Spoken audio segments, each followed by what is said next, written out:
So let's go round. Introduce yourself. Tell us whatever you like about it. Okay, I'm Yayoi. Yayoi? Yayoi. Yayoi? Yeah. I'm going to get it right. Where are you from, Yayoi? From Japan. Japan. Yeah, living in Thailand this year, 3 years. Ben.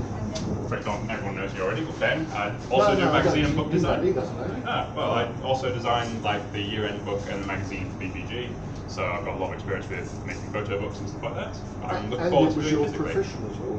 It was my profession for a while as well, yeah. I'm Chutima. I have no experience in bookbinding, that's why I'm here. Yeah, sure. I'm Toby. I just got invited here yesterday. I met Martin yesterday.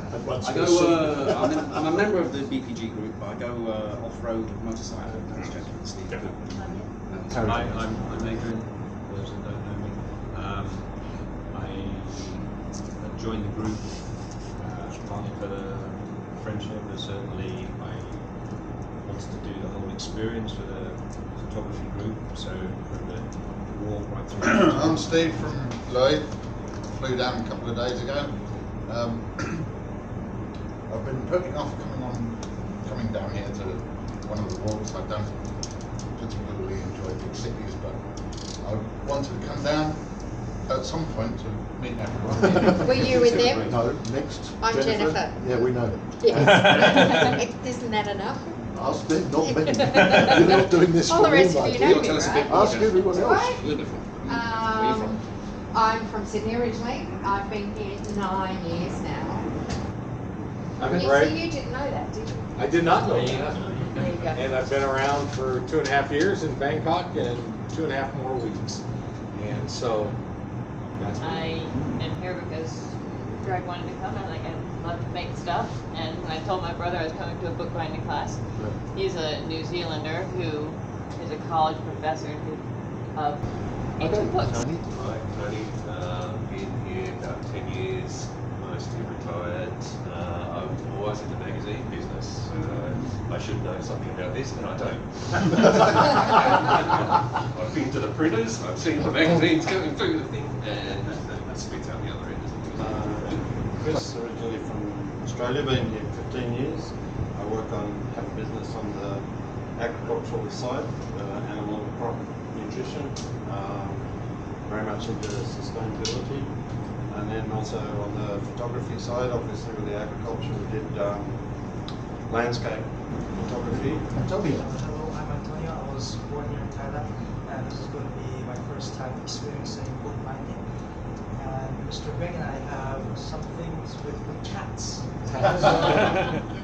Yes, I'm Mark, and part of the BPG admin group. I do all the walks, set up all the walks. So I've been here for about 9 years, retired for about 1.5 years from the US. It's a grain, if you like, and the grain is important in bookbinding. So this one I can fold easier that way than that way, but only just. It's very hard to tell. This one, and that's unusual because normally A4 folds this way better when it's out of a pack, but this is art paper, so it does seem to be going quite well that way.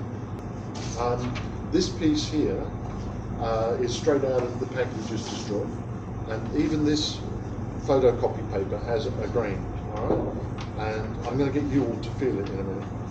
And in this case, it is the way normal. So it's not easy to work out, but I want you to try it.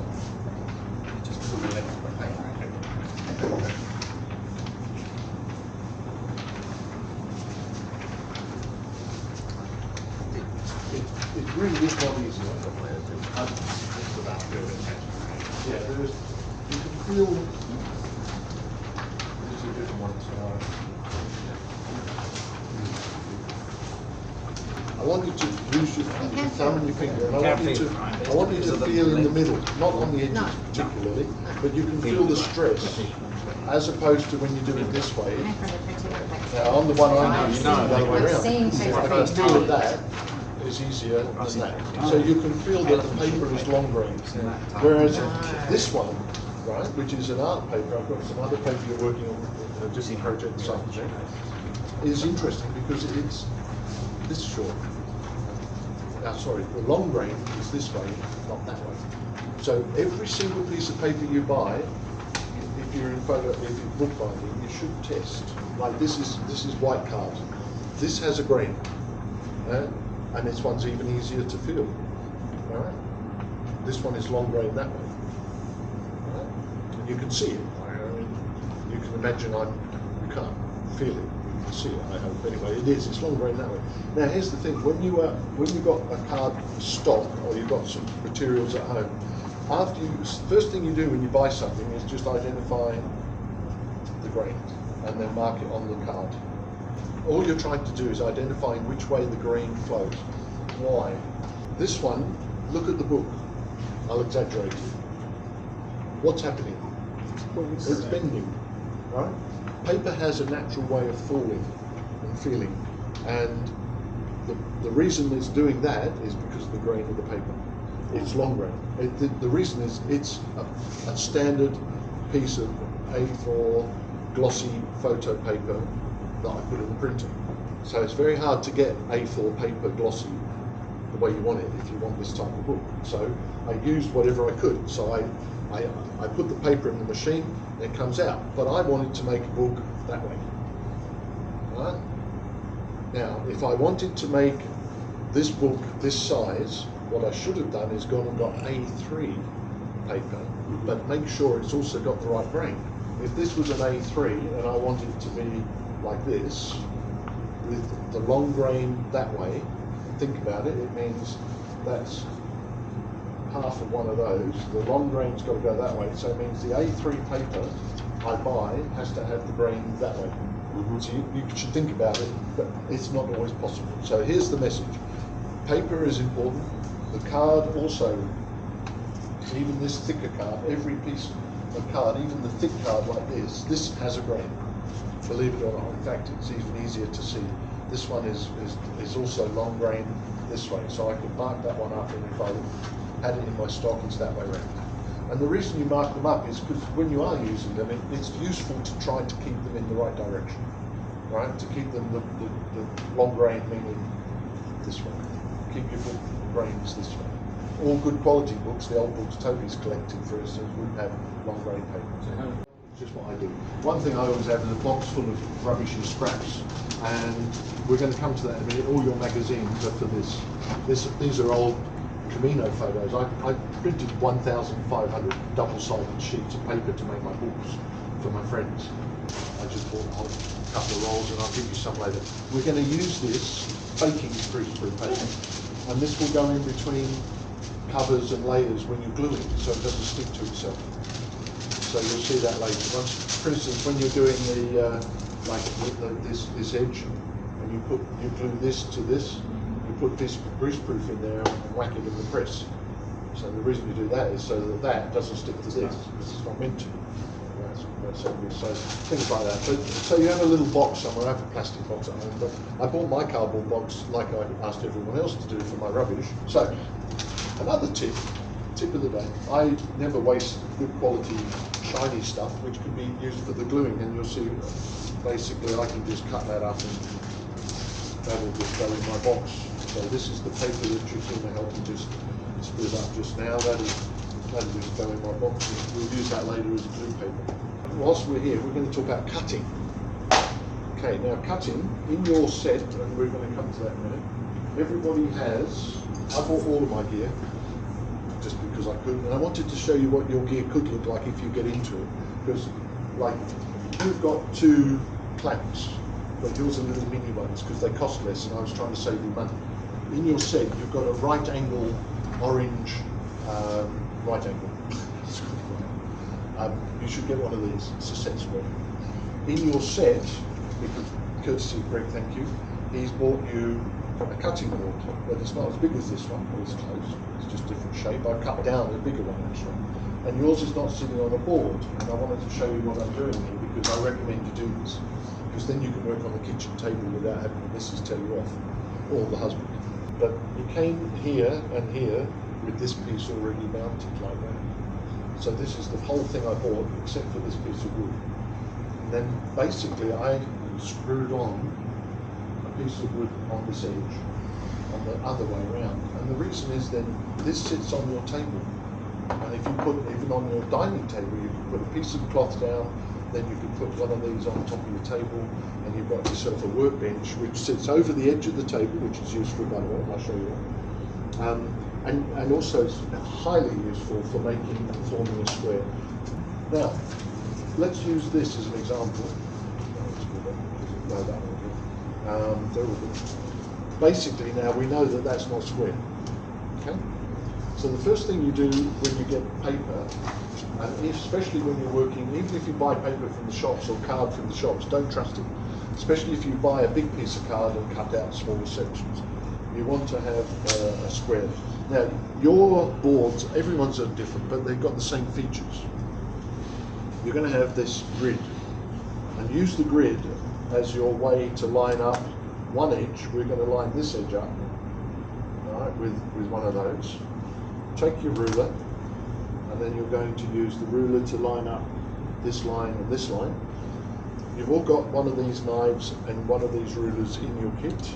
All right. This is a sharp knife, please be careful. It's titanium tipped, it's from 3M. I spent a bit more money to buy you a good one rather than have you bring one from home or your camping kit, because this really does the job. This is in use, so you can see it's already dirty. And believe me, if to cut off, don't worry Jennifer, it's okay. To cut off a new blade, all you do is you put it on there like that, put your hand like that, and do that.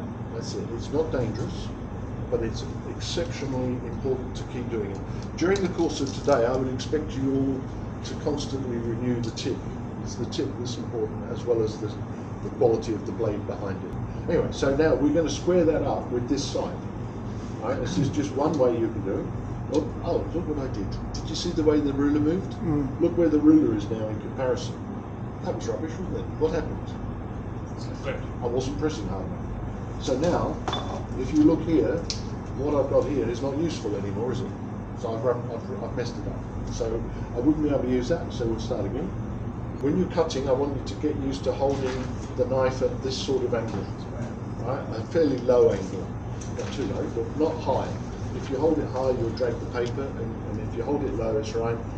You also want to get used to using your fingers to hold down and press, like I didn't. So you're pressing here, not there, because over there doesn't matter right now. So basically, you're going to drag along at an angle. You should not have to press too hard, believe it or not. This is a really sharp knife. As you move down, you keep the ruler where it is and move your fingers along. Okay? Then what you do is you start to work out that, that's what the pin's for, by the way. You work out that you can do that as you go. Squaring up the paper, you never presume that it's square. This is square properly, but you don't. You put the paper up on the edge, you put the set square up against the top, you put your metal ruler over here, and you slide it over there, and look at that, it's not square.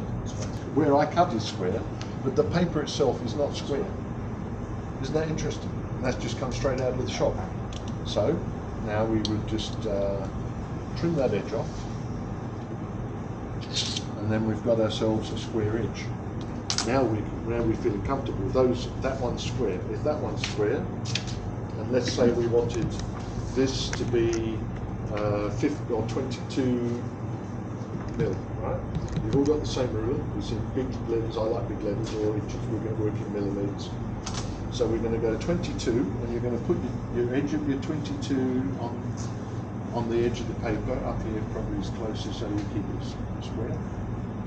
And you're going to take your knife, and you're just going to put a little nick in the paper, whoops, against the ruler. Alright, that's 22. Then you're going to put this here, because you know that's square, and with this, and you're going to take your set square, put it up here, put your ruler here, put the knife in the mark. Okay, so we're going to put the knife in the mark. Oops, like so. Okay, push the ruler square up the top, with set square on the top, put the ruler square against the set square, keep your finger on the hole, and now you know when you go through here, that's 22, and it's square. So now you've got yourself a squared up piece of paper, except you're not sure on this one. Okay? So you know for sure now though, if we measure that anywhere, it's going to be exactly 22. Right? Anywhere we measure it's exactly square and it's 22. Try to keep a mindset about the angle. See, I've actually gone a little under, I can feel it already. And the blade will take it under a bit too. There you go, you're done. So now we've just cut off the whole spine and we're left with a relatively good edge actually. I mean, okay.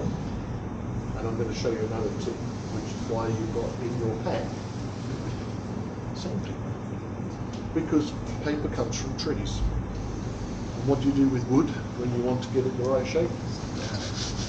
You sand it. So even if you make some small mistakes, we'll be able to get like this big. I'll make that deliberate.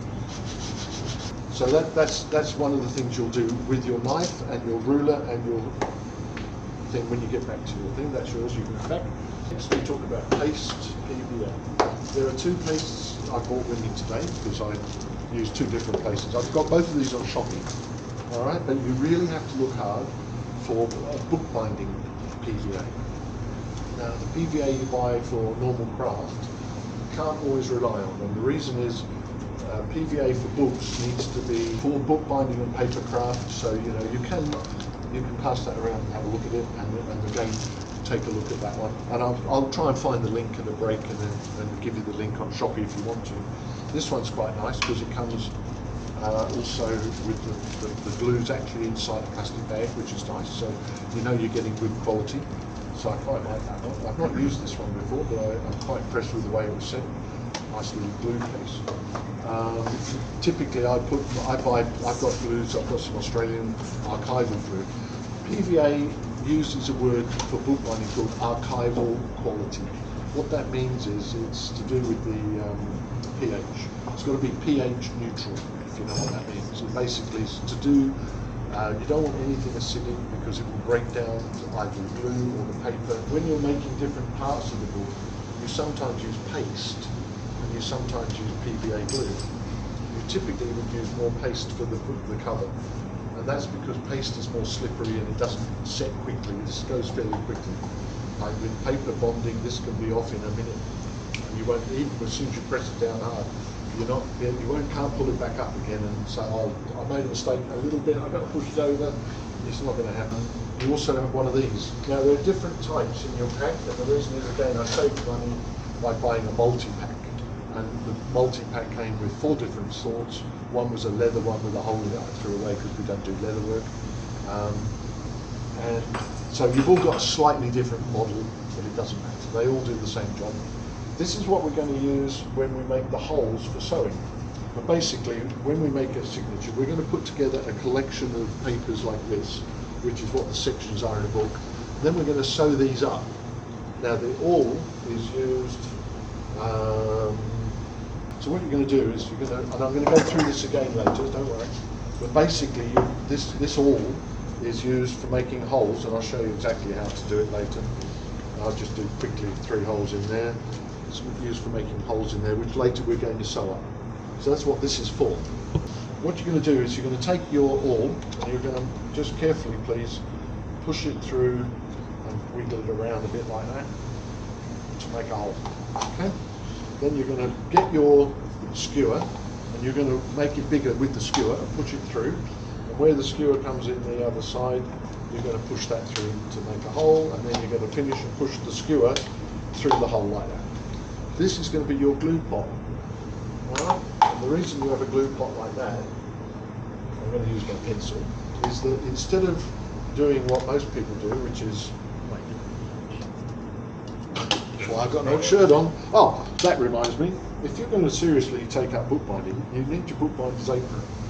Right? So that's why you have a bookbinder's apron, same as in woodwork. And most people think that the bookbinder's apron is to stop you getting the stuff on you. It's not. It's actually for just wiping things and stuff. Basically, if you don't do this, but this is a good practice, you'll end up dip, dip, dip, and then going like this on the side. And what happens then is like this one. You see the way the glue's formed all around the edges where I've actually done that? Not a good idea. Better to do it this way. Put it there, and then you go dip, dip, dip, and then like this. Alright, and then the glue drips back down there without making a mess everywhere, and you've got what you need on your brush. We don't need anything on the table except the cutting mat, which should already be open and on the table.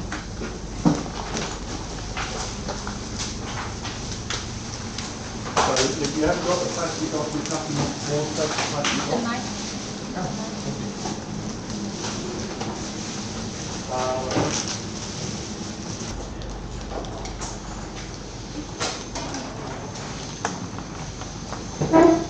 Now please don't unpack the pack yet. Let's get everyone at the same stage because I want to try and help.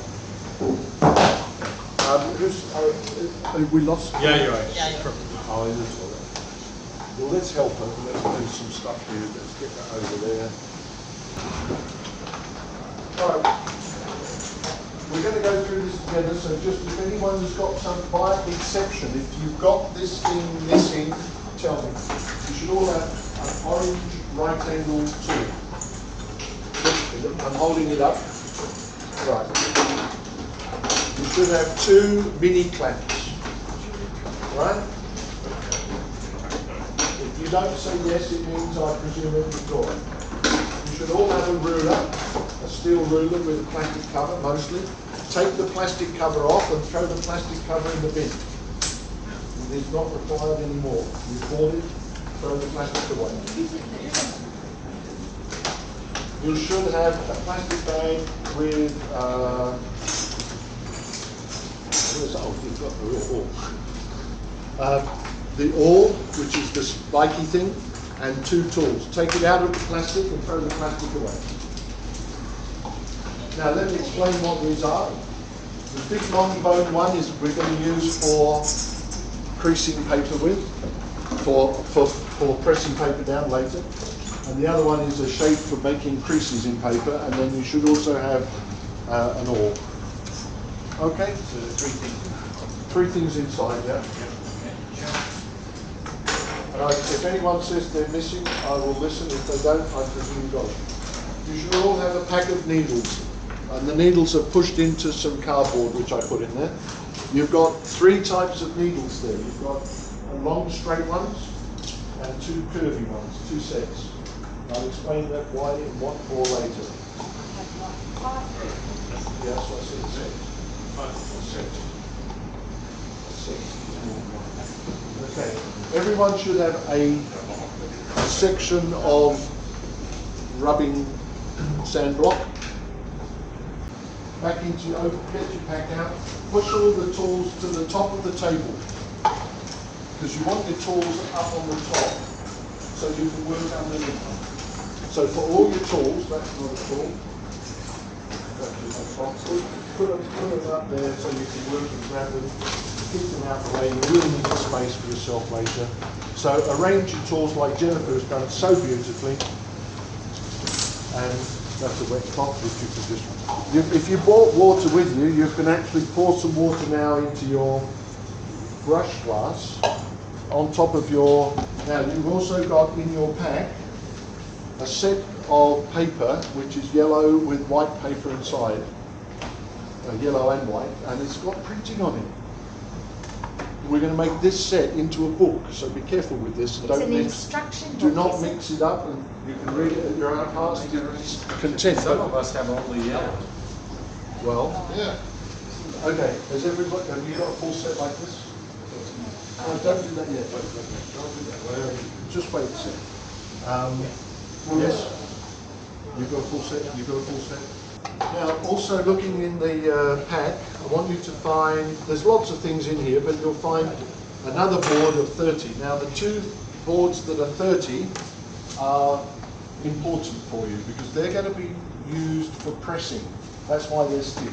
We're not going to make a book with these 2. These 2 thick boards, you should find both of them, please. And I want you to find your 2 clamps, and those can go together. We're going to use these to clamp books. I'll show you a demo. Ready? We're going to, when we're making stuff, we're going to put the board in there, we're going to put that there, and then we're going to clamp them together. Because you don't have a book press, but you will have this to make... I think it's okay. You got the idea. The clamps will go there. That's one way to make a press, everybody. Right? So it may be that sometimes what we do is that, and that. Sometimes we make a complete set, right? Where the outside is this stiff wood which won't bend. Because these boards, even though they're stiff, will bend. Which means if you're using a clamp, but let me show you. Now, it might seem illogical today because you're thinking, well, do I really need all of this? In a way, the answer is probably no. And when you're pressing, right? Don't worry. When you're pressing with a big clamp, obviously I'll do it on the touch. All right, see if I press that, it drops. So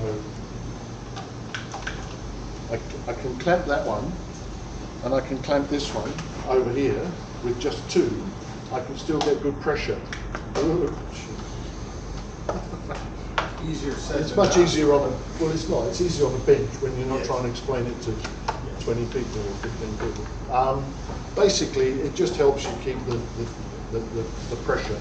If I was to do that with just those two boards, the board would bend. The purpose of having these cutting boards is just stability, because you don't have a proper press. So the function of this board here is for stiffness. The function of the board inside is actually for absorption of even the fluid of the ink and the glue. If I do the same thing again on this board, and I'll do it deliberately this edge, watch what happens, even just one of them, look. You see the board just bends straight over. So the purpose of they're serving two different purposes. Whilst this feels like it's stiff, once you put pressure on it like that, it's not stiff. If we're only putting pressure directly on it with a weight, we can use these. If we're going to use this clamp, it's better to use the board. Now the reason I bought these boards, or we bought them for you today, is you have at least got a starter kit. I would recommend you buy a better clamp. This will work for today, and they're sexy, they're nice. Actually, I quite like them. Now I've seen them, I bought four for myself at home. But you do need a bigger clamp, which are easy to find in home clamp. The book we're going to make with that yellow and white book is actually something like this. You're going to make a book today that will look like this. This was pretty well the same as what you've got now. It was the preface to that one before with just simple 80 gram paper. You've got better paper and it should do a better job. But basically what you're looking at here is what we're going to make today. Right, another thing I want you to do, on the board that I said, the thick one, the really thick one, I want you to take a piece of sellotape and do what I've done and put tape over the edge, half. The reason is when we start gluing stuff and you put paper in between, and then we're going to do gluing on the spine. Chris, you were asking how to do this, or if we glue the spine, the answer is yes. And when we do that, once again, if I get this as an example, imagine if we've got that in there ready to glue up, we've got that ready to go in there like that, and then you're going to use your clamps, and you're going to put the clamps in there like that, and you're going to actually use the clamps as part of a book rest in a way, and then that'll be facing you, but I'll put it that way for you, and then you're going to glue there, and the sellotape stops the glue going and sticking onto the card, which would stick onto the paper. Now, I could use the Perspex because I've got Perspex. I've got lots of Perspex. I have big bits, little bits, and all sorts. But I'm showing you the cheap, cheerful way, which is to use 2 pieces of acetate, which you can buy from the shops, overlay them, cut out any cloth that you rather like the look of that you think could be your next project book cover, and just put it down. Damp cloth first, just wet down the surface. Mostly that's just to stop it slipping, as well as to clean off any bits of rubbish, but mostly it just keeps it steady, it's static. And it doesn't matter how wet this is, because this is going to get soaked. We're going to soak this all the way through, including with the glue. So it doesn't matter, it's actually good for it, you'll see. And this is just water, brush water. You're going to ask me how much glue versus water. There's no magic formula. If it's not enough, it'll just not be enough. I have no idea what's in here right now. It's not too bad, and we're going to do it. So I'm going to just show you what we do. You can just start wherever you like, but just brush it in. And literally, I'll go now quickly, just get that done. You make a bit of a mess, doesn't matter if it goes on your board. But you know, the goal is to get it on the cloth, not waste it. This will dry in no time at all. Normally I would put this out in the sun. The other tip is if you're doing big pieces, iron it first, get the crinkles and the creases out. Next thing, it's very simple. Basically, you're going to just take your cloth. It's a mess. It's meant to be. Tip it over. And don't worry about the bubbles. If you get any like bubbly looking bits, just pull it back up. I always use the dry cloth then, but you can use your wet one, it's okay. Get your bits out of the way. Now this particular fabric has got a diagonal crust, so I would just rub it through like that. Usually I take off the outside edge just to clean that up a bit. And then you're basically just going to rub it like that.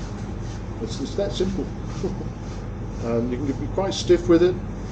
The goal is you're not trying to dry it, you're just flattening it down onto the perspex, or the acetate in this case, and that's it, job done. We're now just going to let that dry, and when it's finished it will be like the one in your pack.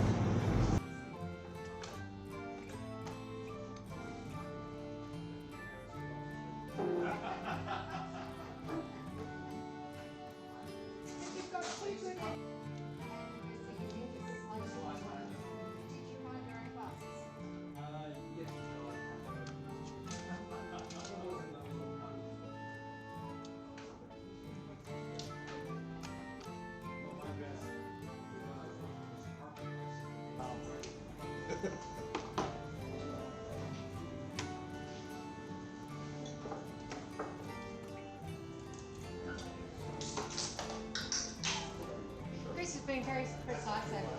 Yeah.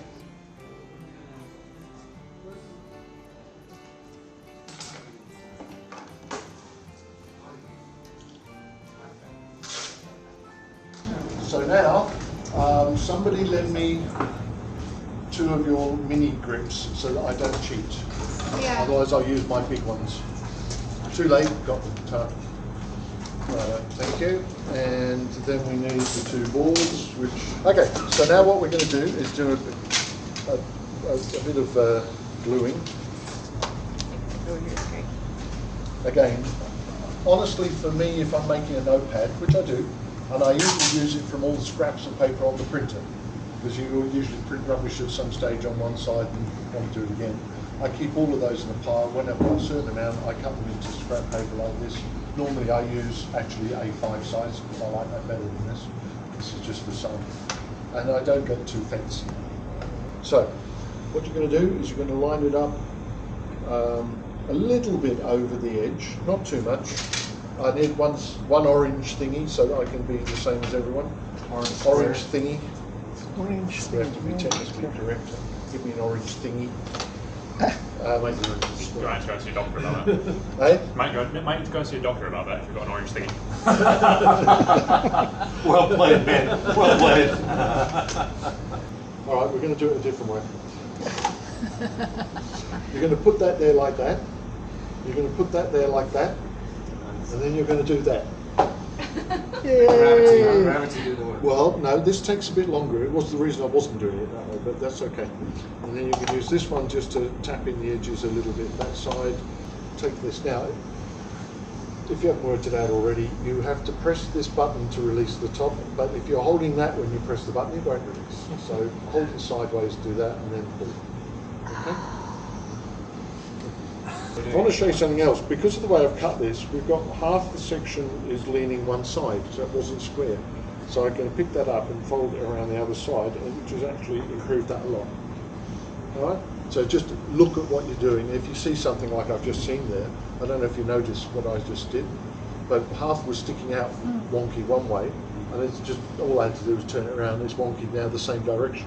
Still wonky. Still wonky. It wasn't square because we didn't do it properly square. It's a notepad. So now that's a lot better now. It's good enough. Good enough is for what we need today because we are going fast. So we're going to just clip that on there like that. You'll need to just clip it off the side edge so you can get to glue it. Yep. All right, just pinch that a little bit, not too tight to start, because you've got to get the other edge on as well. And same thing, release, and then just push that over to the same. So you're basically squidging it in the middle, okay? The nice thing about using these, and even better with the bigger ones, is it now gives you a nice face to work on as well, okay? So what you're going to do now is just make sure they're tight. This will be a two-step process now, instead of a one-step process. And now I'll show you another tip, which is why I keep two cloths, not one. When I'm working with my glue brush, it stays in there sometimes all week, not even all day. It's like a whole week in this wet pot. I take it out, but I don't want always watered down glue on the product. So I just use that like that just to dry the brush. I don't care about getting glue on here. All right, and that's my process there. This is the dry cloth because it's also less messy if I want to clean something. So that's why I'm working with two cloths. Okay, so get rid of that one. And just take your brush. The only thing you've got to be careful of, now I'm going to do it the old way like this, but you've got your nice fancy glue pot. You've got to remember not to glue, again, it's not super important for a rough notepad, but you don't want to be brushing this way so it goes on the side. You want to be brushing always out, okay? Don't worry about your board because you've got sellotape on it, and off you go. And just give it a bit of a brush through, brushing away from the edge, like so. I'll come around and give you all glue, don't worry. That would be useful, wouldn't it? All right, and just brush it on there like that. Now, one thing, normally what you would do here is you would leave a little bit sticking out. And the reason is that slight flare just helps, just put a little bit more glue on the inside. But for what we're doing today, this is going to work perfectly well. And we're going to do 2 layers anyway. So we'll do that.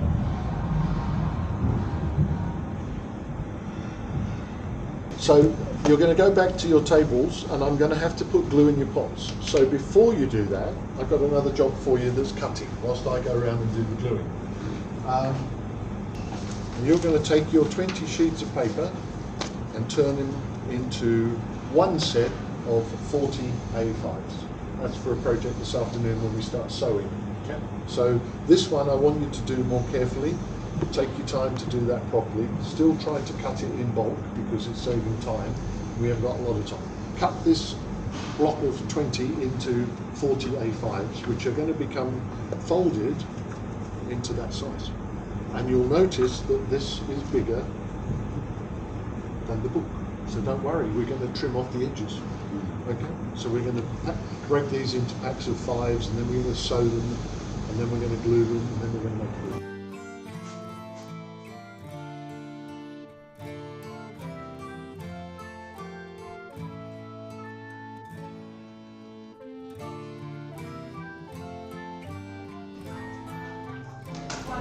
Yeah, die marvelous.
20, because we're going to use that to make the back for this book. So everyone's got their number 20 boards. They're still cutting. You're still on that stage. Come on then. Come on then, you're a good man. It's okay, we'll get this fine. So what we're going to do here is very simple. No need for a pencil again in this model. Just tap down onto the corner so you've got the edge, top and side. And then all you're going to do is mark out, using your knife, you're going to mark out the push down, 1 mark, 2 marks, 3 marks, 4. That's it. Now those marks, which if you come over you can see, are clear enough to see and find one there, and now what we're going to do is we're going to line up put the knife in the first mark, hold the ruler up to it, and then slide over to the second mark, and then we're going to cut across.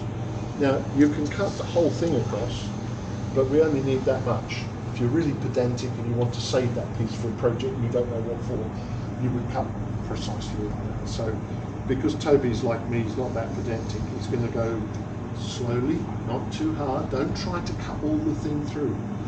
This card will blunt in your knife blade quicker than any other material. Right? Guillotines have a separate guillotine for card and cardboard to paper, as a rule. Okay? So normally it would take about 3 cuts at normal pressure to get through this.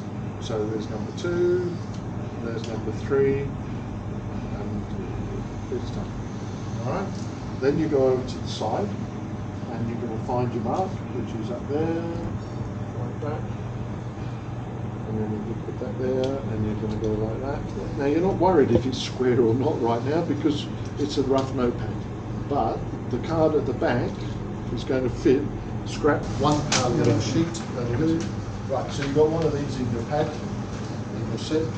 What we're going to do is we're going to make a piece of this which will wrap over there, but only that long and a little bit over the back. So it has got to be a quick measurement.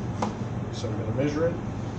We've got 1 centimetre and a little bit over the back, maybe half or 1. So that's all you need to worry about. And all you're going to do here, now I'll show you another way of using the board again. We've got 1 centimetre markings on the board. So we know that that's more or less square. Just line it up, chop off about 1.5 to 2, but not more than and not less than. It hasn't got to be so precise. So you've got a thin strip. And now you're beginning to see you've got a couple of other thin strips in your pack and you were wondering what for. Well, that's what we're going to use later for the other books. So you've got your piece of paper. You can also just trim it to the right size there. Can't see it now. So use for a pencil somewhere. Doesn't matter. That's it.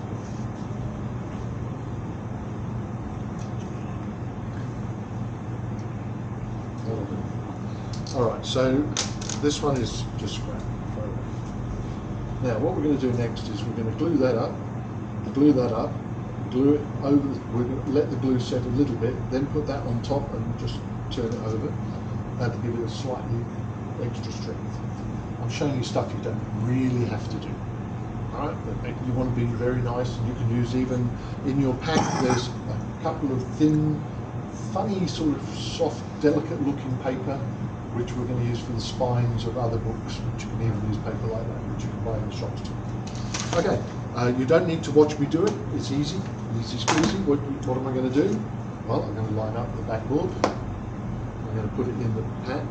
This time, definitely it's going to hang out because I want enough of an edge for that to be able to be glued on without me having to undo it later. So that's just going to go there like that. I'll use mine since we're here and save time.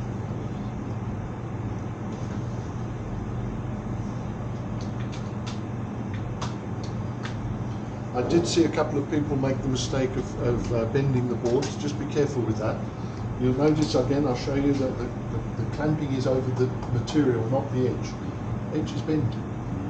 And and that's no good for the board because this is a tool. This is not for using as a bookbinding thing later. It's for your tool set. That's why the tape's there. It lives like that permanently. And now we're just going to glue that edge. You'll see the benefits of the bigger clamps as well. We're going to, same thing, but this time focus on the fact we want the edge to, at the back, where that cardboard is, to be more engaged with glue. Don't put glue on the front, but don't worry if you do. Just don't worry about it, it's not important. So just whack that through there like that. Brush water not glue water. And a bit more on the edge there. Don't be shy with it. Don't waste it either, because we don't want to. Just let it do its job. Now here's where you take a piece of scrap paper and you're going to just glue this like so. So you're going to just give it a good bit of glue, glue it down. And the other tip with glue, when you're using glue paper, is as soon as you finish with it, you either fold it in half if it's big enough to be used again, alright, in which case you would put it back over there, or you throw it in the bin. But you don't leave it laying around, because I guarantee you'll find it accidentally the wrong way. So then you line up this on the edge, and It's overlapping to the cardboard, right? it's going to go to the back, yeah, not to the front, only to the back. Like so. Alright? And then you're going to just turn that down like that. And that's it, finished, job done, let it dry. Okay. So go back to your table, finish. You're going to put that piece of paper is going to be attached to the front one. Yeah. And then this is going to roll over, so you're going to use your fingers now to roll it over. You watch it? And then you're going to roll it over like that and crease it. Yeah. And then you're going to roll that one over and crease it. So you've now found the right place for it. Yeah. So that's where the creases are going to go. Alright, so you can then take it back out. Just make a little bit difference like that. And you take the first sheet of paper and put the scrap paper underneath. You put this piece there, because this is now glued up here, right? Yeah. Yeah. And you're going to attach this one to the first sheet. But you don't need to glue the whole thing, because it would also make the paper go wonky, because it's very thin. So what you do is it's called tipping, and about 1 centimetre's worth of glue all the way along there like that. Yeah. And then that's why you glue this bit first. And then once that's set there where it wants to be naturally, you let that flop down and press it down and it's fixed. Yeah. That's that paper done. And then on the back you can glue to your heart's content. We'll do one. One for Steve. Alright, so you just put the wax and glue on the top.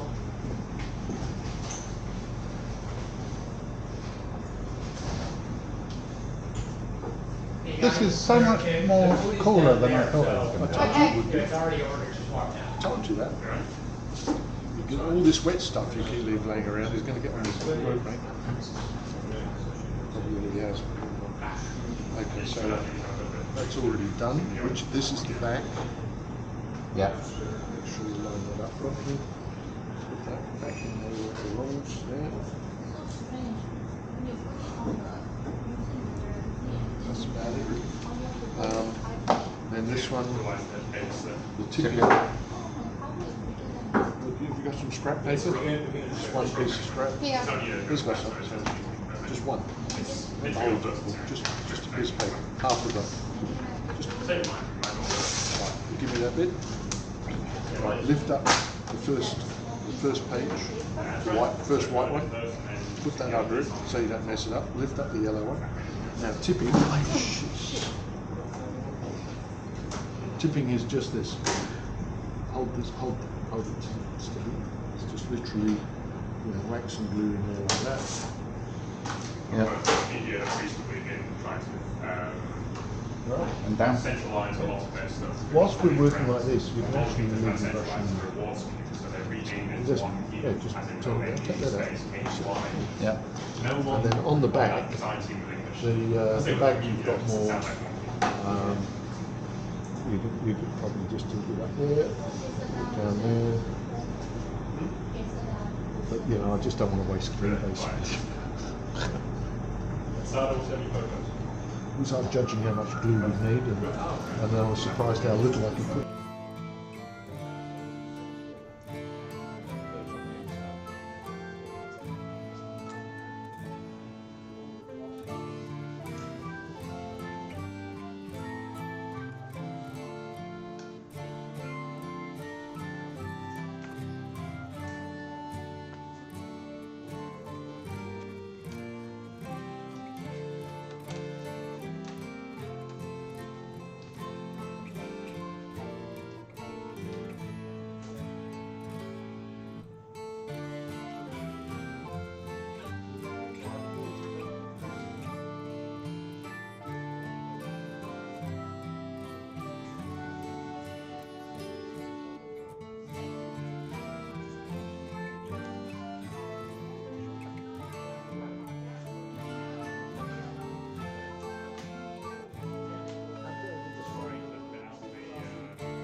This really is a matter of having a slightly flatter top, because you think about it, you've got a piece of paper that's rolled over, and then there's a bit of a rolled, so you're going to flatten that a little bit, and that in a way is going to help the glue stick to this, okay? So you're just going to roll that through there, like that, and then all you're going to do is glue it. That's it. And this one we are going to let set properly.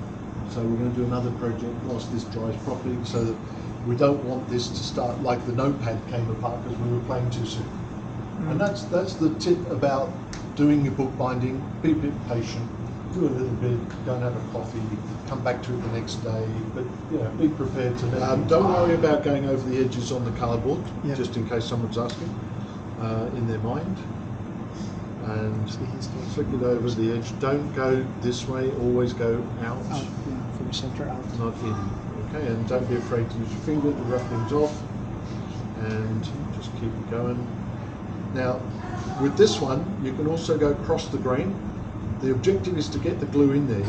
You really do want to feel comfortable putting the glue on. Don't be too timid. All right, really to get in there.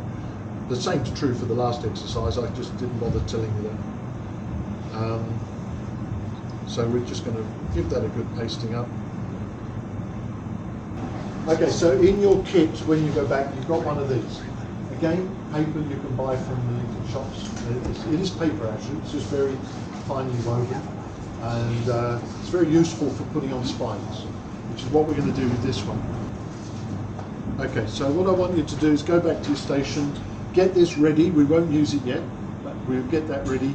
We're going to let this dry enough, not like last time, so that we can take that out and look at the distance.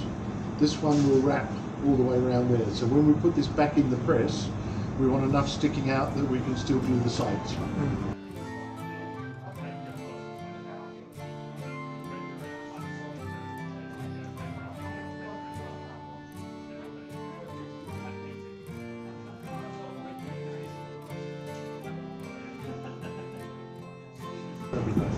So this is a curved needle, and then there's 3 sizes of of straight needles. Today we're only going to use the middle long one, or straight one. So we put those back, and we're also going to use this one. So we only need 2 needles today. The rest of you to keep, obviously, because I bought what I bought and they're yours. Again, you can use any thread practically. You could even use tooth floss, dental floss. Why not? Anything that holds things together can be used. However, for a book, if it's going to last a long time, you probably want to use decent materials. The other thing that we do in bookbinding is we wax the thread because it makes the thread easier to go through the pages. All right. Now this, however, is again from a bookbinding area, I can't remember, but it's pre-waxed. It's quite good, has pros and cons. So there are, the benefit is you don't have to do it. The negative is that sometimes it's a bit more wax than you go online, and you can even get sexy little things like this. This is one of my favourite. It is my favourite. I keep all my needles in this amazing little wooden brass thing, and all my needles are in here, my straight needles. And this thing actually only costs like 47 baht. How do they even make the wood and the metal without losing money? Who knows? Anyway, that's a nice way to keep. Next, we're going to talk about knots, because when you have thread, you have to do knots, and there are only 3 knots that you need to know, and they're really right. Who knows a reef knot? Put your hand up if you know what a reef knot is, or a square knot. Yeah, exactly. How do you do shoelaces up? Left over right, right over left. Yeah? You know how to do shoelaces, so you can definitely do this. I've got 2 coloured pieces of string to show you. One goes one way, and then you turn it back the other and do that. When you're finished, it's called a square knot, or sailors call it a reef knot. Most people call it a reef knot. And it's not only pretty, but it's functional because it stays done up. Right. So that's one knot that we'll use, and I'll show you where we use it. It's very simple, but it is like doing up shoelaces. We're going to end up at one end of the pile when we have the book. We're going to end up at one end where we've sewn it through, and we start off with a bit sticking out, and then the ropes, the thread's going to go all the way through and back again. We're going to end up with another piece right just there, and guess what you do?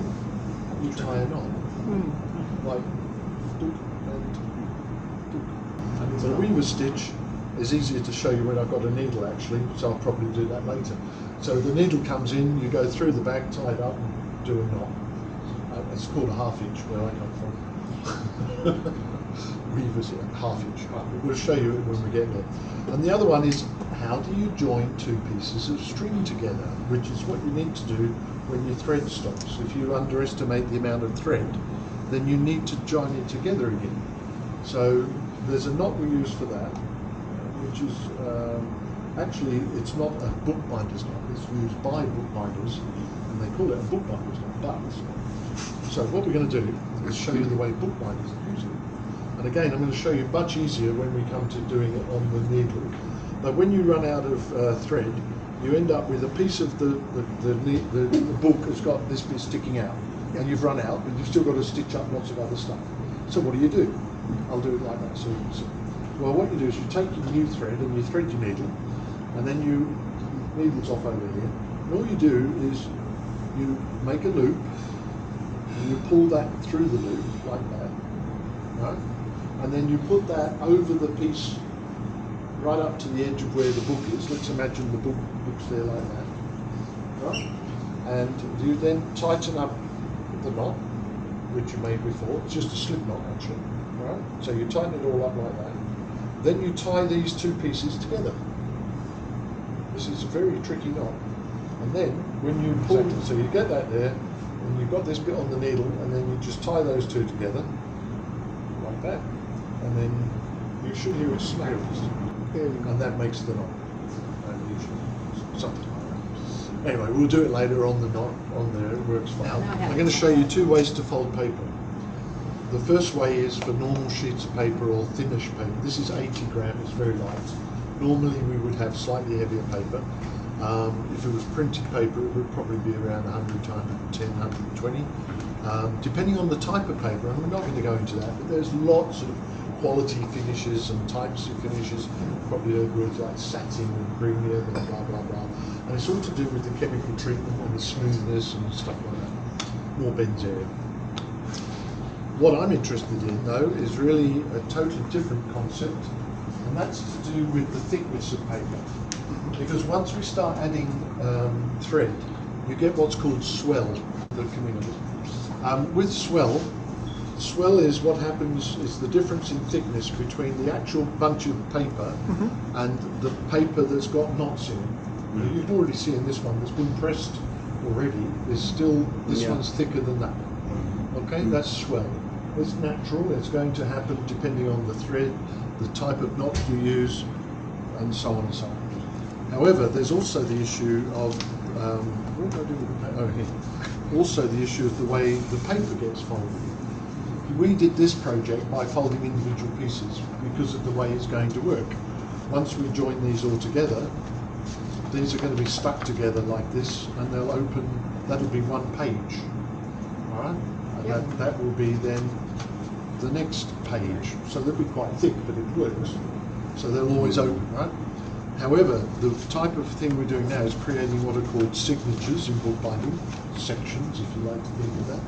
And the amount of paper you put into each section will determine the swell and also the outcome of the way the book looks. Where's the red one? Got over here. Over there. So you switched over to this one. Now this one, as you can see, doesn't really have a lot of swell. No. And the reason is it's thin paper and it's thin thread. And I chose to only have 5 sheets of paper, which is quite thin. You've already felt that when you were doing it. We could actually do 10 or 15 or even if we were making a pamphlet of 20 pages, we would go with the grain, remember? And we would take out 20 pages and we'd fold them all over, and then we would have a way of stitching them together, which is very simple. 1, 2, 3 holes and dum dum dum. And we could make a pamphlet. But what would happen? Well, they spread out at the edges, don't they? If you think about it, the book, the pamphlet would have it. It's going to be The pages come further out. yeah, it's going to. The ones in the middle have got less to go, so they stick out. What we want this to be based on the paper folding nicely. So we want them to be nicely sitting aligned, and we want them to be tacked together as best you can. Doesn't have to be perfect because we're going to cut the edges. And then what you want to do is you want to join them. So what I would like you to start to do is to, on this one I wouldn't use that because that's wrong. If I tried to do it now with a section, I got all of the paper lined up there, but this lot is trying to get away. So it's not going to work. You can even see it there where it's already fanning out. So that won't work. So what I've got to do is I've got to fold them from here, but the same technique with my hands and the thumb. So I'm going to start off in the middle. I'm going to pull it over like that. I'm going to line up. I'm focused really only on the 2 points, here and here. That's all I'm looking at. And then I can already see, you can already see, there's already this effect because the paper's naturally done it. And I want that to be built into the back so it stays there. And that will help the crease back here not be too crushed up. That doesn't make sense, but you'll see in a minute. You always fold the sections as a group of papers, not individually. That's really important. So that one I've done properly. This one I'm going to do wrong, right? So let's say on this one I decided to do my favourite go fast fold. It's very unpressed fold. But it's very... Fold 5 individually as opposed to as a group, and you'll see the difference. Because sometimes you think maybe this would be a more precise way because you get a nicer finish each one. You won't. It'll be worse. And it's not how books are made.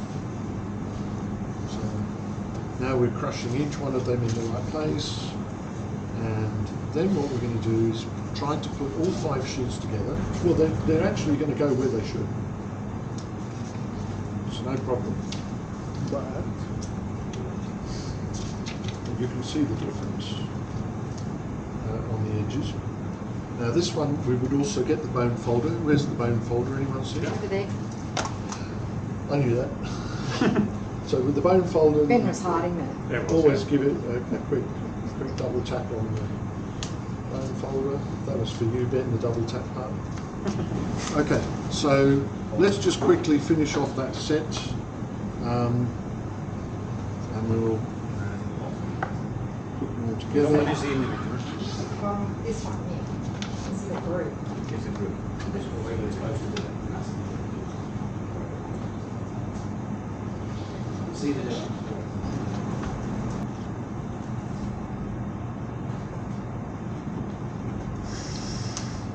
Okay, so that's that done. Can you tell by which one's which? Yes. With Yeah, okay. That's the individual. Okay, so that's now the base of our book. That's going to be our book. You can actually also then just try, you can see the swell is still there. The swell is also part of the creasing process. It's in the fold as well. It's in the fold as well. So you can already start to push that down as well. We're going to later press it as well. So every step of the way we're going to try to reduce that, because you don't want a book that's sort of out there like that doesn't look like you want it to look something like that. Okay, so that's that stage. Next, we take a piece of card, right? So what we're going to do next is we're going to make holes in the paper. When you're starting out, I promise you, you'll get frustrated because it's going to come out in the wrong place. Don't kill yourself, it's not the end of the world. It'll all work out in the end, and it's only your first ever book. Right? So keep that in mind. When you get good at this, you can actually go quite fast. The trick is to get it lined up properly first and then push. All right, so you've done your 3 extra, then we've done the lot. Then put the page down. Good practice, keep a routine, because if you have printed pages, it gets complicated if you go wrong. Now the other problem is that sometimes if you've done it by eye, you might have actually had a measurement that's a little bit different here to here. So it's also important to remember that if that's the other way around, then when you come to sewing, it'll be zigzag instead of where you want it. So the more precise you are, pedantic, if you want to be like that, you can. But professional bookbinders typically don't do too much that's unnecessary because they've just become so routine in what they're doing. Now we're going to go through every set and do the same thing. Normally I would say you should stop and watch me do it because it's learning by repetition, seeing, keep watching, keep looking and ask. If you've got any questions, now's a good time to ask them. Because I'm just going to sit here and I'm going to quickly tamp in a few of these.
Right, okay.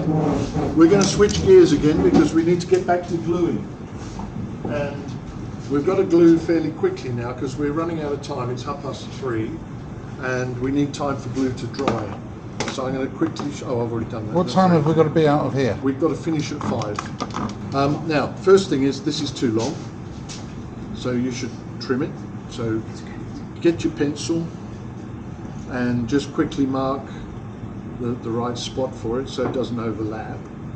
So just quickly mark out get one of these, mark out where it should be, and then just trim that off. Very simple job, don't have to be super precise on this. You can use the grid on your, and then just cut it through. Okay, cut it on the inside, not the outside, so it's less, not more. It doesn't want to overlap because that's a book and it needs to open.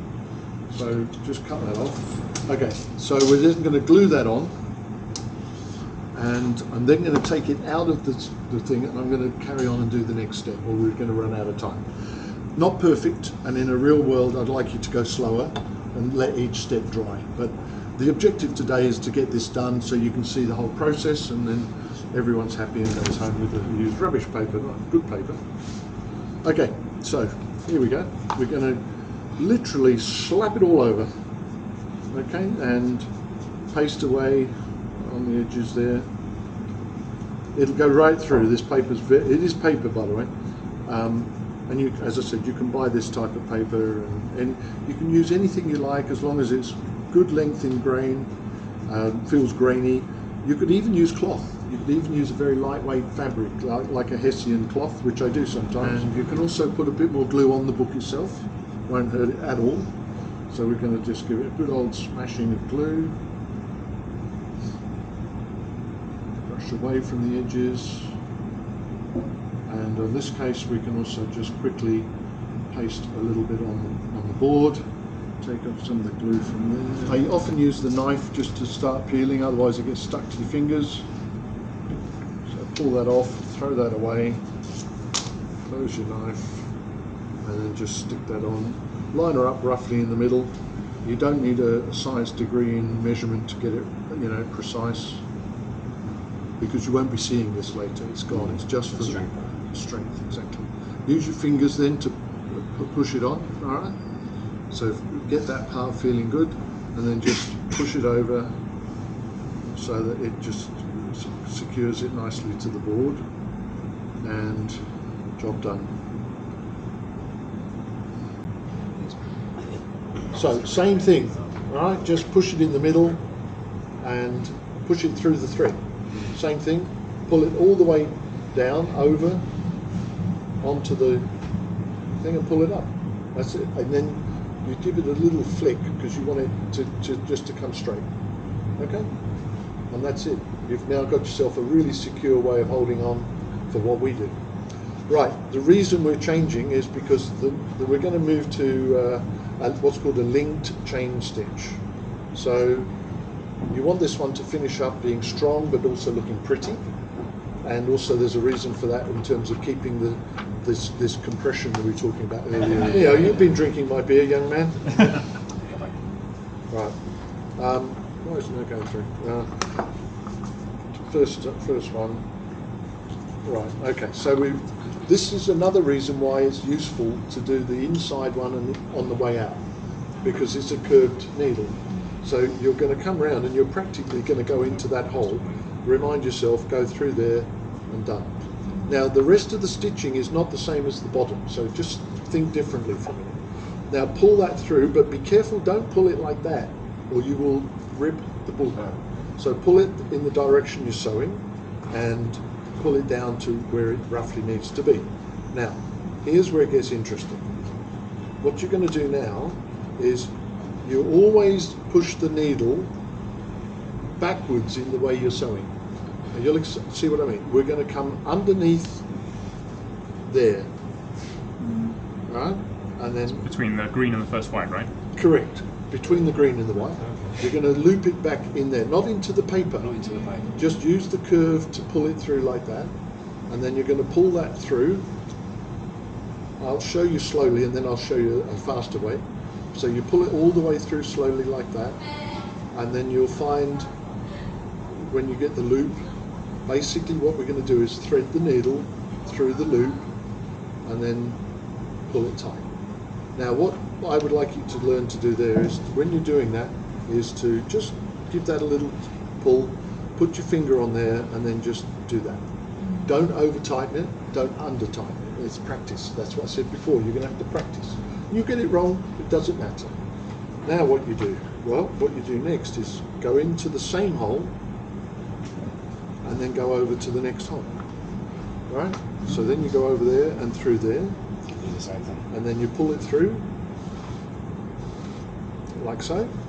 And this one is already now connected with a knot, which is really useful. Same thing, we're going that way with the sewing. So you take this, pull it underneath the where you are, pull it in there. I pull it through there straight away, right? And then give her a tighten up. So now I'm going to start to go faster so I can show you that you can get it done in. Same thing through here, whoops. Away from the direction of the stitching. Always backwards to the stitching direction, right? And then this time it's actually the same knot, but it's because it's on the end, it's called a kettle stitch. All right, same knot.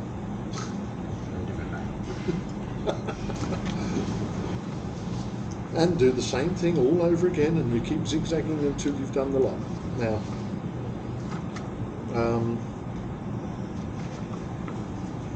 What we're going to do next is just do one more run, and then I'm going to switch gear and show you how to finish a drum book.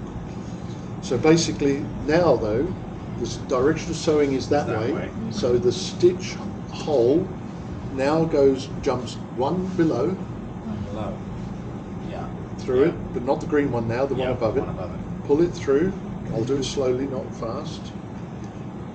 And through the hole. Forward. All right, I'll do it slowly. Through the hole and press down. Pull it reasonably tight, and then with your finger in the way, tighten it. So we're going to go all the way through like that, left, right, left, right, left, right, all the way to the very end, and then there's a similar process at the end to the way we started, but I'll show you that in a minute. I'm going to switch gear now fast, go to gluing. Okay, all right, undo this stuff.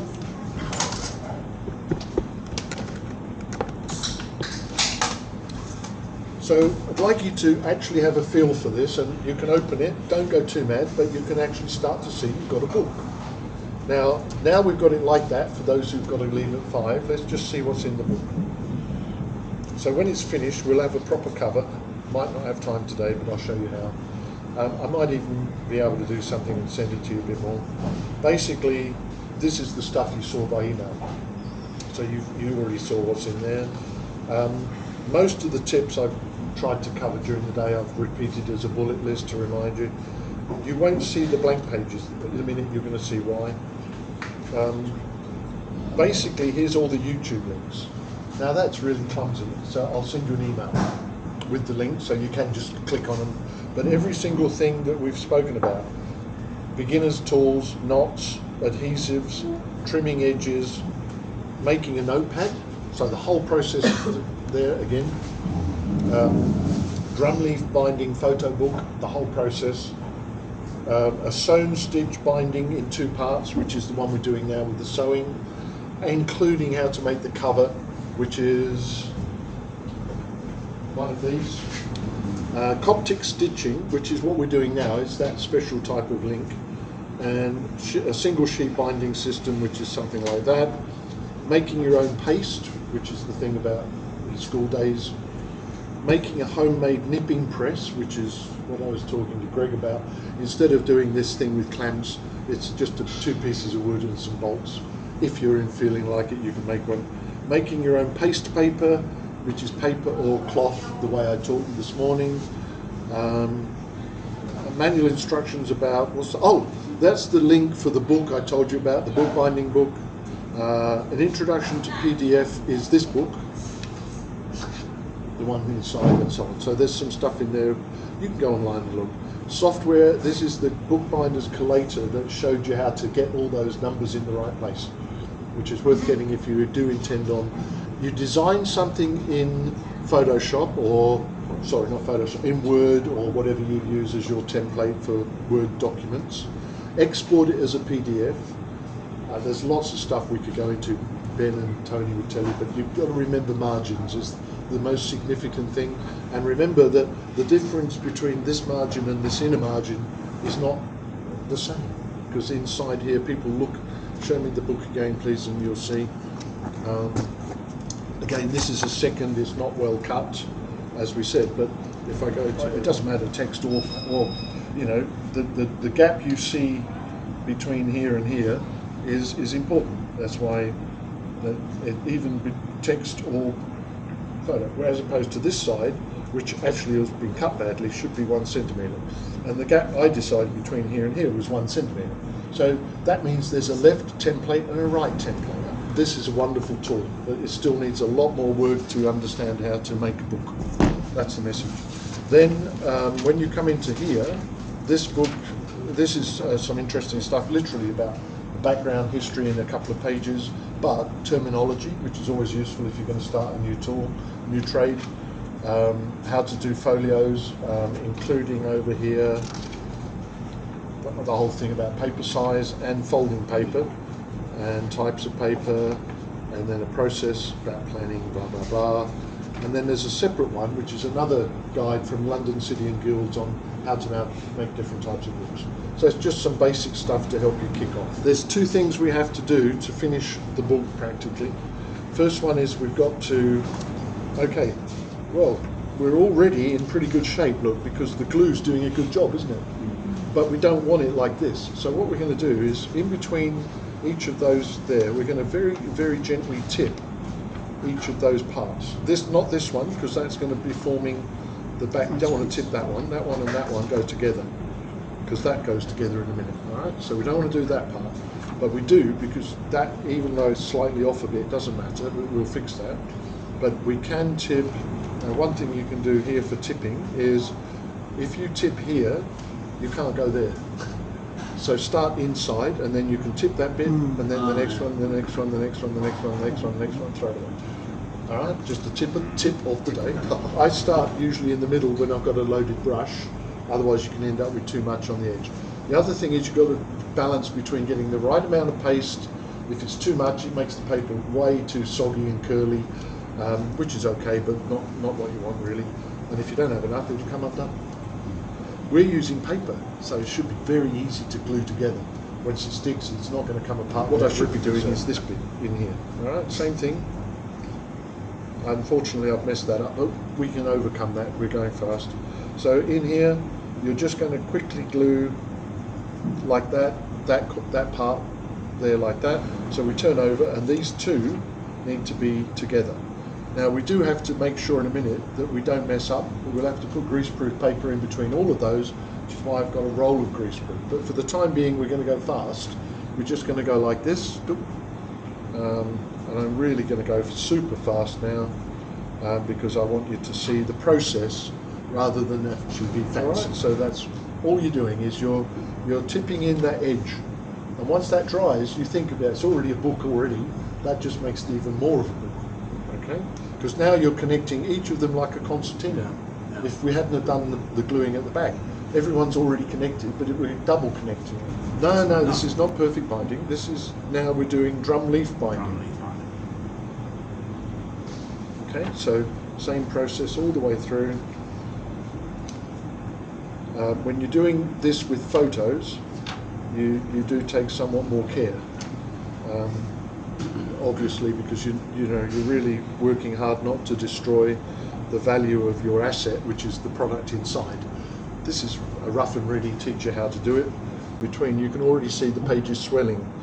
That's obviously to do with the liquid going into the paper, and it's something you want to mitigate by pressing it down so that it dries flatter. And again, you don't want this pushed up edge thing. Thicker paper does the same thing, because you've got the thickness of the glue as well, Mark, as well. So it's something you still have to do more carefully, slowly. This one is going to be, it'll work, but it'll be not as good as it would be if you had the time to take it properly. Because that book is made exactly the same way as what we're doing right now, without a cover. So we're at the stage of practically that is what this would have looked like. Beautiful photographs. Eh? And they're stuck together. Yeah, just using the same. That's what we're doing now. We're sticking them together. I see the gap there. Now look what's happened. You see? So now is where we get our greaseproof paper, and we have to put greaseproof between every single page. All right, and it's a bit tedious, but there's no shortcuts for it. I'm going to do a bigger one. If somebody just pick that up for me and help me whilst I'm cutting, because we're running out of time again. Just put one of those, not like that, just it should be in between each one, and then just turn it over, get ready for the next one. When you think about this technique, it's basically it's a hollow section through the middle. So once that's dry, that's the time then to do this edge, so that you make sure it's in the right place. The risk of getting it wrong is because of the expansion of the paper in the middle. You can end up then with off a misaligned top where it looks misaligned, but the truth is it still needs to be straight. You're going to press that. Normally I'd leave it overnight. And then you do the other tipping. We might have time. Yeah. Edge tipping. That's fine.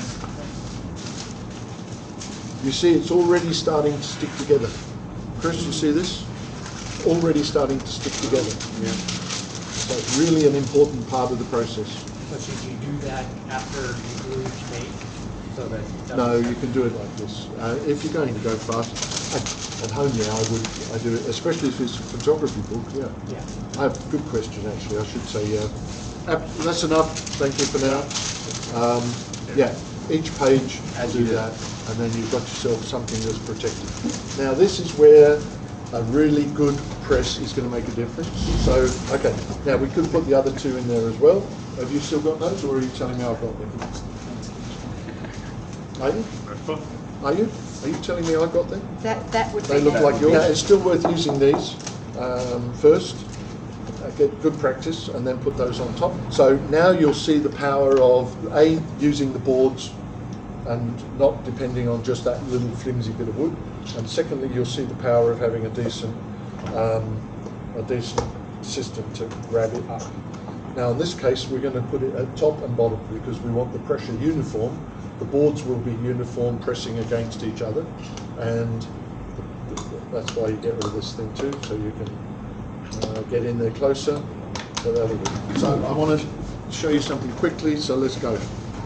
We've got half an hour, so in half an hour I'm going to make a cover for this, which I think you'll agree is probably more practical.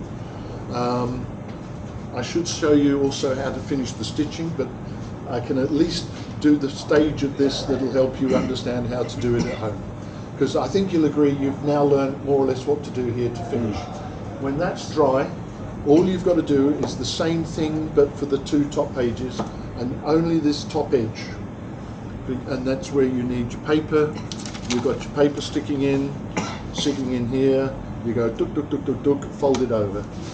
One tip. The recommendation from bookbinders, I don't have enough practice, is that if you only work right-handed from top to bottom all the way through the book can end up skewed. Don't ask me why, it's perhaps to do with the way the paper is expanded. So the recommendation is that you do this one and then you turn over and do that one. And you work your way to the middle, which somehow or other they say. So technically all you've got to do is not this page, because this one is the one that's attached to the back spine. So don't tip that one yet, but you can tip this one. You don't need to tip this one at all. You just tip from this page. This is the inside cover bit that you will tip to the first photo. All right? Yep. Leave this one and you'll see why in a minute. So we'll come back to that.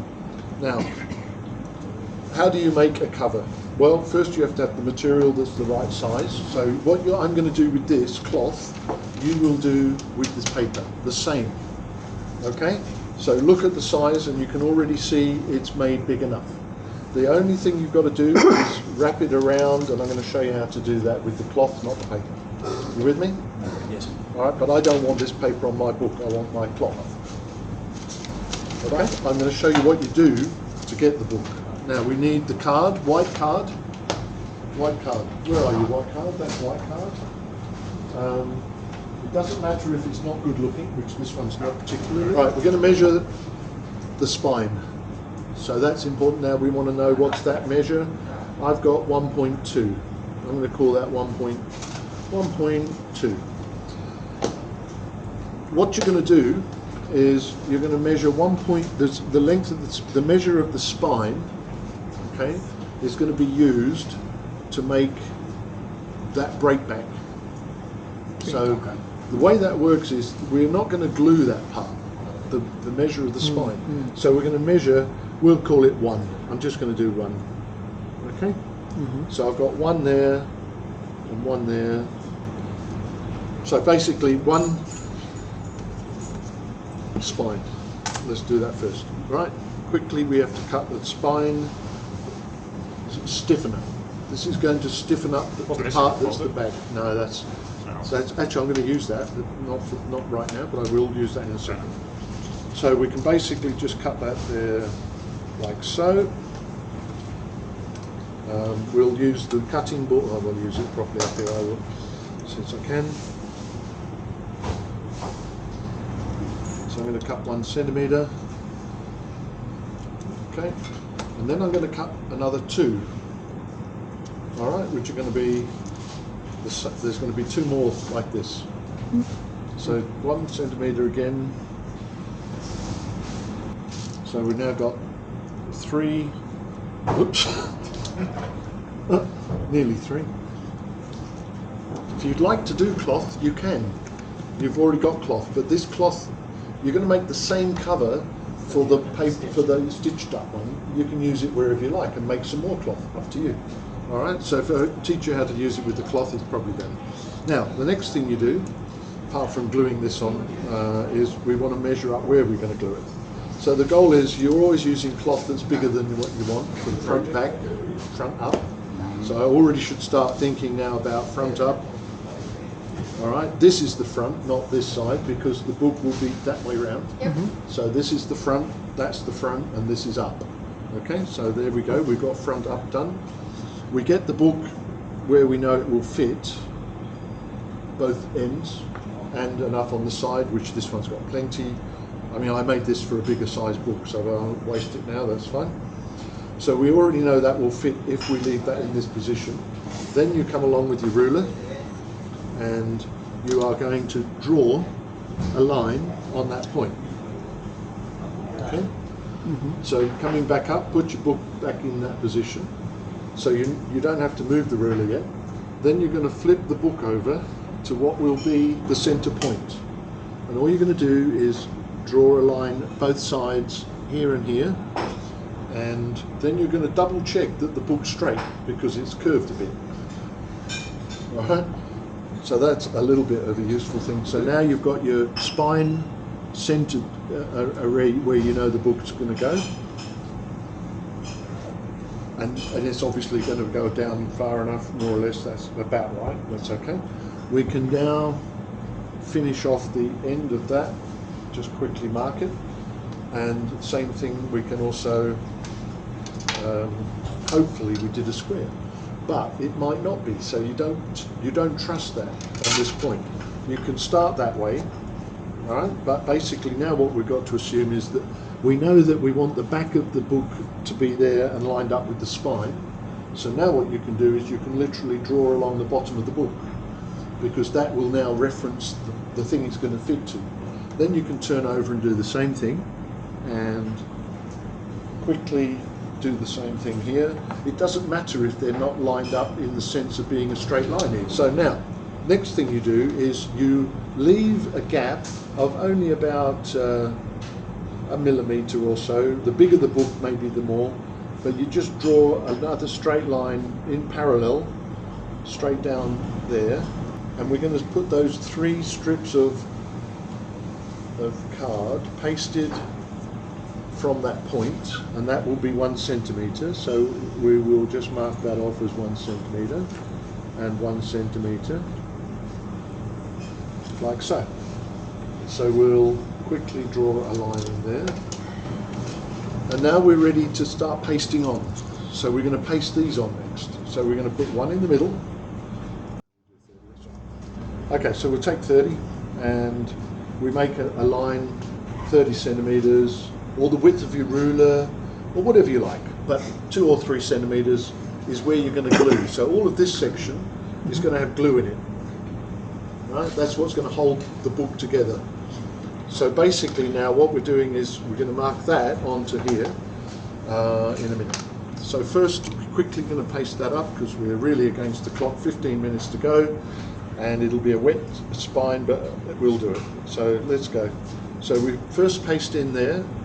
We only want pasting in on the spine. We don't want it outside of the spine, so be as accurate as you can. Get one of your Watsy Duva whackers. The back is easier to stick, so you usually use the non-shiny part, and quickly paste that up.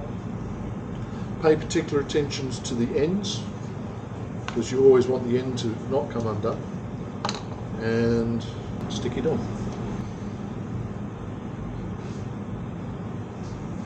Right, and normally what you would do at this stage is you would take one of your boards, and what you would do now is you would take one of those, you would put that there, and you go and watch a bit of YouTube or have a cup of coffee. It doesn't take long, probably, the longer the better, same old thing. If you're in a hurry you can, but it's easier to wait. Feel that, I want you to feel that. Yep. All right, because that's all that is. It's just the cloth with a spine stuck inside, plus a little extra trick I'm going to show you next. This one has also got a very pretty colour on the inside. The reason is, when you open the back of the breakback spine, you can see inside. And if you're really fussy, you can see this one doesn't have, it's all white inside. All right?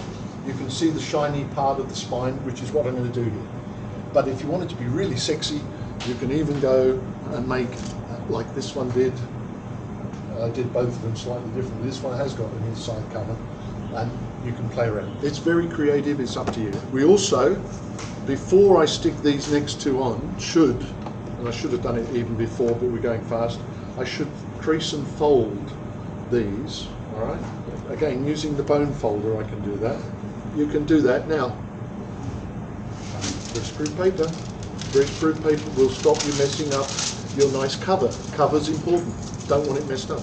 But give it a good firm rubbing in, all right, because it's an important part of making your sharp finish. All right, both sides. Roll it over. So if we now take the book we're fitting it to, it already should fit, which it does.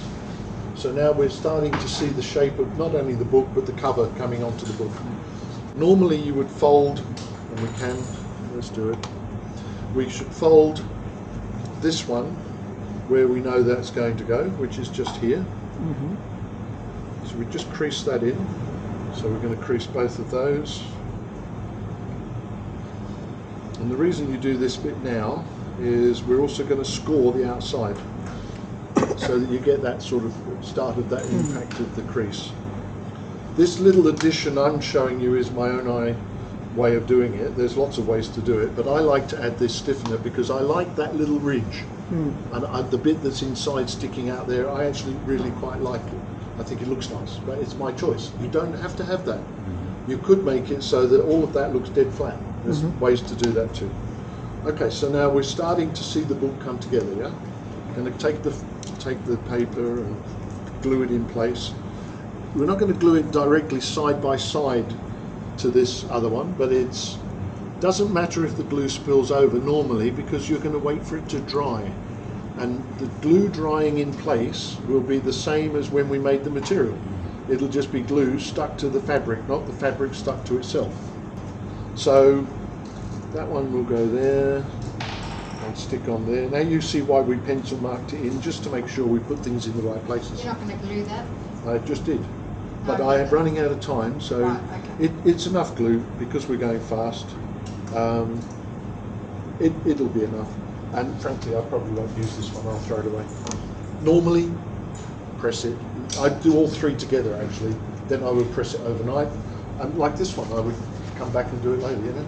Now we're going to move over to the finished product, which will be this one.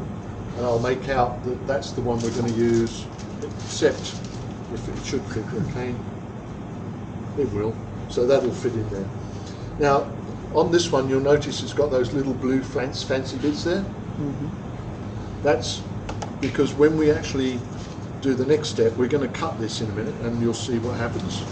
The objective is for this to be cut through there so that this piece will fold over onto the book.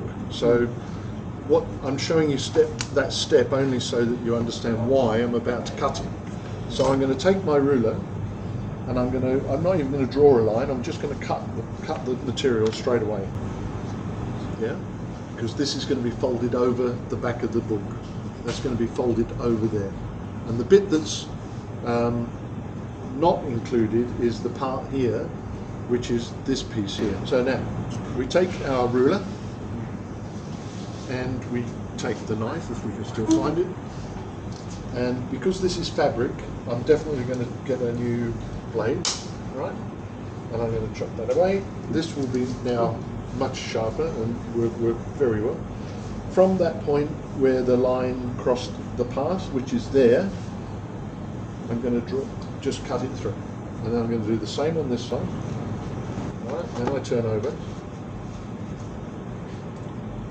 and do the same on this side.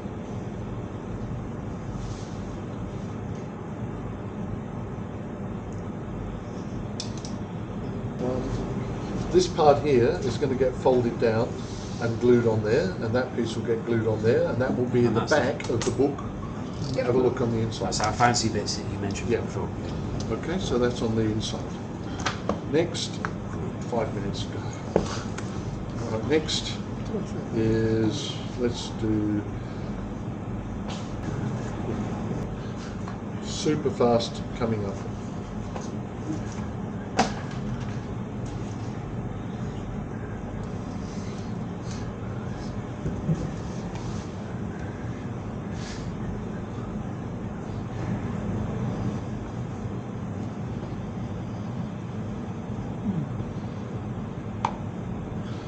Okay, now we're going to just quickly roll that over and glue that in place.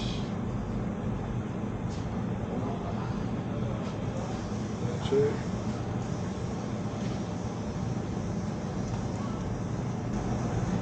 So basically now you see the structure of the book coming together.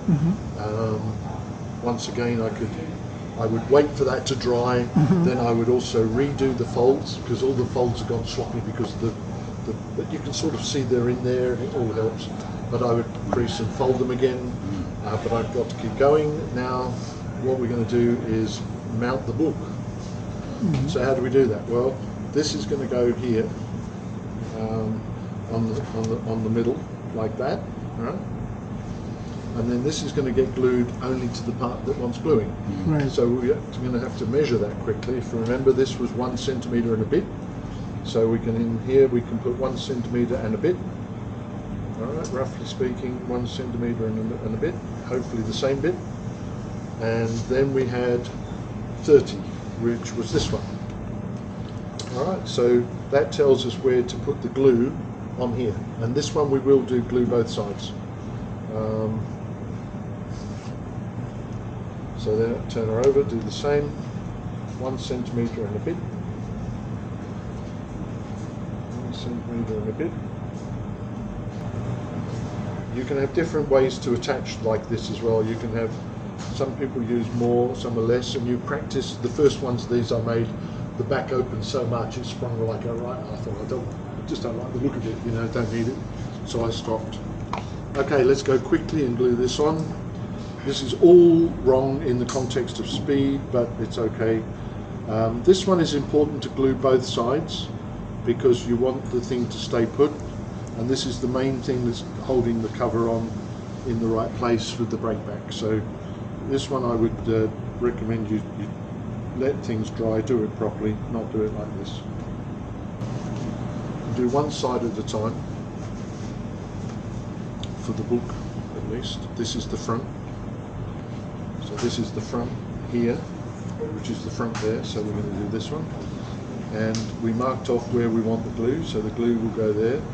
Another reason for doing the sizing up before is so that we make sure the glue is going to do its job properly and doesn't come off later when we're not looking. So this will work better because of the work we did before in prep. So, front, middle, no glue. Line her up.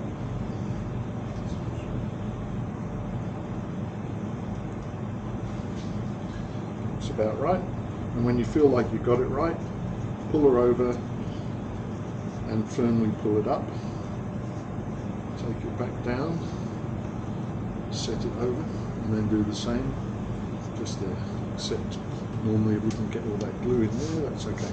I've also missed the step of this little blue piece here, which would have been just wrapped over the edges, just here and here.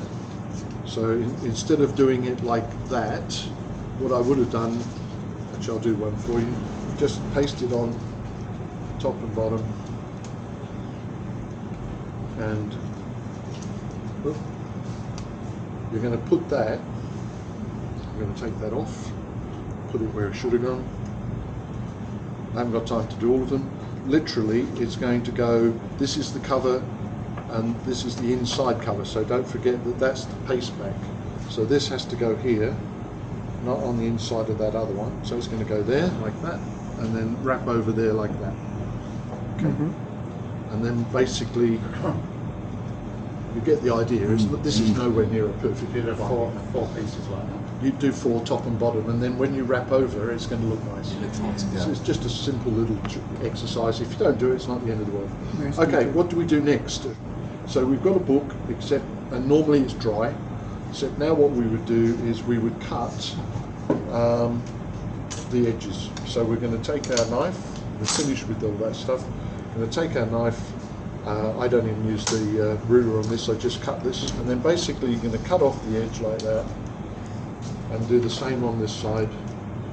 Now what I'm going to do is only one back, not both back and front, so you can see quickly what happens. Right, finish that off there like that. Same with here. So now that is going to get glued onto there, which we just finish off. Where's my little blue fellow here? I made this because it just saves time, but this little fellow just helps me say where to put the line. All right. Cool. And there is a way of doing it which is based on the thickness. That's too far away, to be honest. You're supposed to have 1.5 times the thickness of the book you're covering. So minimum from there to that corner to there should be minimum of 1.5 times to the thickness of the book you're covering. Yeah. If you have it too much, it gets what's called dog-eared. If you have it too little, it's still called dog-eared, but you see the cover. And it's a really pain in the butt to get right, I can tell you. So we're going to go cut that off. After a while you'll get good enough at doing this to do it by eye, so you don't actually have to do it, but it's also useful if you're not good at working out 45-degree angles to make one of these. Just a piece of cardboard, you can make one just as easily as I've done here. And now all we're going to do is paste that up. More paper will be required. Let's grab some of that. You paste up the top and the bottom first, forget the sides. So we do that, top and bottom, and you'll notice that we didn't put any paste on the actual front at all, and there's no need. In this particular format, or either of the books we make, this type of bookbinding, you don't need to put any paste on the front at all. But put a good covering on here to make sure it sticks properly. You can put a covering just there as well, but remember cardboard expands. You're going to pull that over and hold it down whilst it just sets. It won't take long because it's on card, which is a good material absorbent for the glue. We won't see that either. That's going to get covered. So then put that over. That's done. Every step of this part you can do together. So what I'm showing you now, you don't have to do that, let it dry, do that, let it dry. No, you can do all three of those and that side as well, and then use your greaseproof paper in between and press it and so on. Okay, now what you do here is you push the glue up into that corner, and you push the glue up into that corner, and then what you do is you can use your bone folder if you want to. Hate that. All right. Then basically what you're going to do, I'll show you with my finger, is you're going to just press that down over the corner and in a little bit. It's a real pain in the neck to get right, to be honest. Practice might make perfect. I still can't get it right myself, frankly. But you don't be afraid to turn it in. You've got to turn that in, and it won't always stick properly. It's hard. That's why I gave you the softer fabric to work with. Try doing this with Sunbrella. It's hard work. And the reason you do that is then when you do the pasting up on this side, it's a nice corner, nice edge. That corner gets folded over itself, and hopefully it looks decent as best it can on a day like today when we're going fast. Try to keep in mind that you've got to watch out the way this turns in on itself. All right, but you've got to do both sides together. You can't do one or the other, and then you've also got to hold it. It's like you need 15 pairs of hands. And once you've got it over, and then a useful tool is your bone here to press that in. Sometimes you can force it to go in the way you want it to go, or stop the corners from creasing or being pointy, too sharp and so on. Alright, so that can work. Now, then you definitely would put greaseproof paper, let it dry. Once it's dry, you would then come back, last step, you take this side and you paste over on the board, not there, to make sure, and you're going to tip it in. You don't need to do the whole thing again. Unnecessary, and also doesn't work because it starts to make changes to the cardboard shape and so on. But you do want to do the sides on this, not just the top edge. So you do both of those sides as well as the top. Bravo, man. Not really. Don't clap. We ran out of time. We were a little bit slow in the morning, but it was okay. I think we had a good day. I hope you enjoyed it. Very much, yes. I'd love to spend a bit more time with you and really do it properly.